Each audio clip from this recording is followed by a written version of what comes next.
The worst job in Tudor England had a strangely polite name: Gong farmer. It sounds almost musical, like a man who rings a ceremonial bell in a palace courtyard. He does not. A gong farmer climbs into the hidden stomach of the city and digs out what everyone else has been politely pretending does not exist: human waste, privies, cesspits under houses, the underground memory of every dinner in the neighborhood.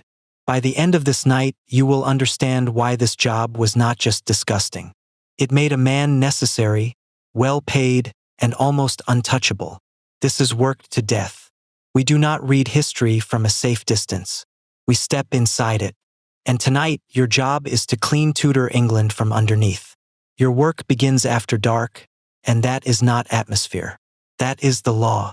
By city regulation, gong farmers were only allowed to work at night, roughly from shortly after 9 in the evening until before the city woke. Not for your comfort, for everyone else's.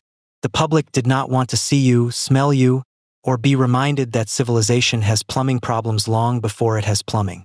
The streets empty. Candles shrink in windows. Somewhere, a servant opens a door just wide enough to point toward the yard without making eye contact. There it is. The privy. A wooden seat over a pit. A brick chamber. A hole under a respectable house that has been filling quietly for years. The family calls it a sanitation issue, because Tudor England has many beautiful ways to avoid saying disgusting things. Unfortunately, none of them empty the pit. You arrive with shovels, buckets, ropes, a cart, and the expression of a man who has already lost every argument with life. The owner wants discretion. The pit wants witnesses. He says the smell has become difficult. That is what polite people call it when their floor is threatening to become a swamp. You lift the cover. The first breath hits you like a criminal charge. Smoke says fire. Rot says stay away. This smell says congratulations. Society has chosen you. You wrap cloth over your mouth because it feels like doing something. It does not make the air safe. It only gives your fear a uniform. Then you climb down. The ladder is slick, the walls sweat, and your lamp does not brighten the pit so much as prove the darkness has texture. Below you is the accumulation of a household that has been pretending digestion is not a group project. And here is the absurd part. This is skilled work. You are not a random man with a bucket. You are a specialist. And in London, your filthy little profession was important enough to appear in city statutes. People pay you because if you do not do this, the city backs up. A knight can swing a sword.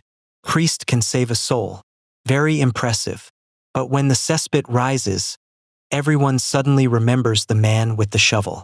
Maybe not your real name, but something close enough to shout from a safe distance. You start digging. The shovel goes in with a sound no instrument should ever make. Above you, the owner coughs politely, as if the pit is the embarrassing one. Bucket by bucket, the waste goes up. A boy helps pull the rope because some pits are too narrow for grown men. The past was not automatically wiser. Sometimes it just gave a child a smaller bucket and called it efficiency. The bucket reaches the top. Everyone steps back, which is a beautiful gesture of teamwork from people doing none of the work. Someone says, "Careful.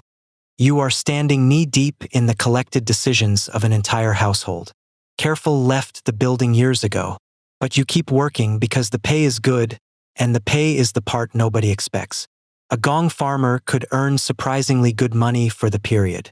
Not noble money, not respectable money, but enough to make cleaner men, men with clean hands and clean reputations, quietly wonder if dignity was slightly overpriced. You are valuable and avoided, paid well and invited nowhere. Be honest.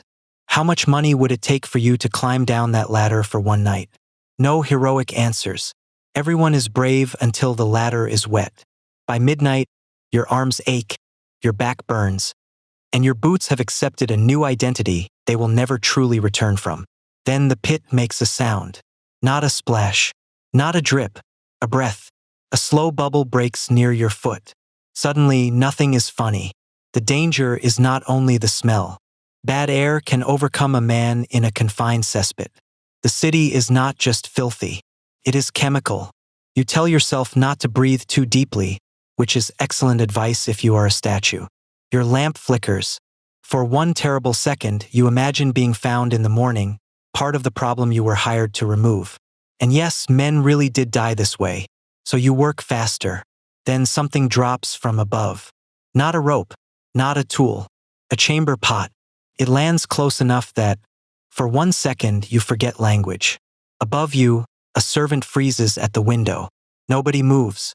Somewhere in the dark, a rat makes the wise decision to leave. This is the exact moment you understand the social order of Tudor England. The rich are above you. Their waste is above you. Their apologies are not available at this hour. For 1 second, you consider every other career in England.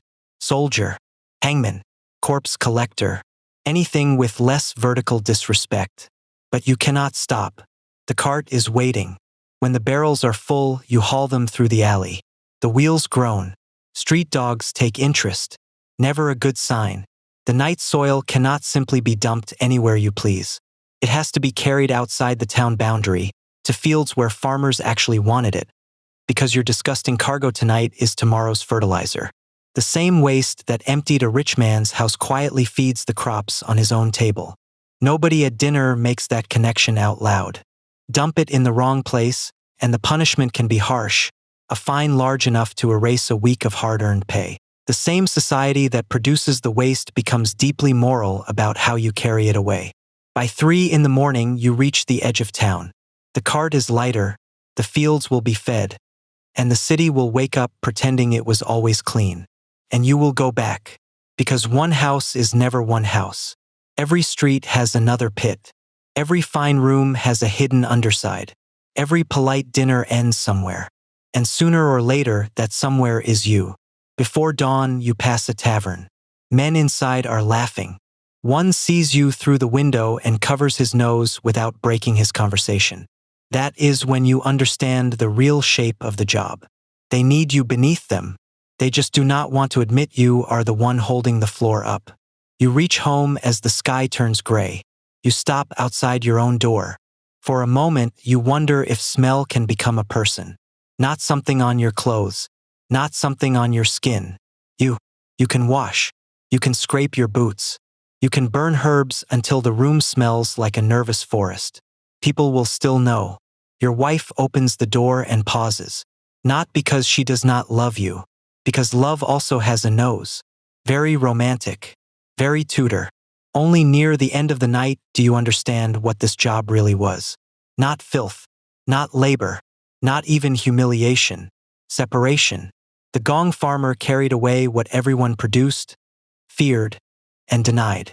He made city life livable, and the city rewarded him by pretending he did not belong inside it. That is why this was one of history's worst jobs. Not only because it was aggressively dirty, but because every bucket you lifted proved a simple, uncomfortable truth. A city is not clean because it is noble. It is clean because someone climbs down. Put your price in the comments. One night, one ladder, one Tudor cesspit. How much would it actually take? If your honest answer is absolutely not, congratulations. You have survived Tudor England with excellent instincts. Subscribe, like the video, and leave a single heart for the men who climbed down so everyone else could pretend they lived above the mess. Costs you nothing, but it helps bring the next worst job back from the dead.